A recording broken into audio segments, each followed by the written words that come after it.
மக்களுக்கும் மருத்துவ உலகத்திற்கும் பேரதிர்ச்சி அளிக்கக்கூடிய ஒரு வருந்தத்தக்க நிகழ்வு நடந்திருக்கிறது.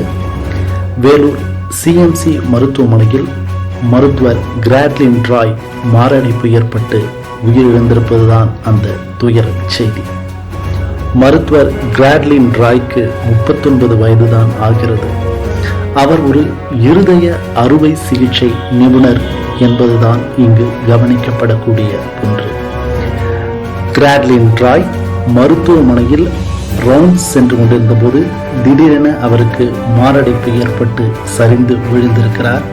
அவர் அங்கு சரிந்து விழுந்தவுடன் அருகில் இருந்த மருத்துவர்கள் அவருக்கு முதல் உதவி சிகிச்சை எனப்படக்கூடிய சிபிஆர் சிகிச்சை அளித்திருக்கிறார்கள். தொடர்ந்து அவசர சிகிச்சை பிரிவுக்கு அழைத்து சென்று இதய துடிப்பை தூண்டும் இன்ட்ரா ஏரோட்டிக் பலூன் பம்ப் சிகிச்சை அவருக்கு வழங்கப்பட்டிருக்கிறது. இருந்தும் அதிலும் பலன் கிடைக்காமல் அடுத்த கட்டமாக லைஃப் சப்போர்ட் என்று சொல்லப்படக்கூடிய எக்மோ சிகிச்சையும் அளிக்கப்பட்டிருக்கிறது.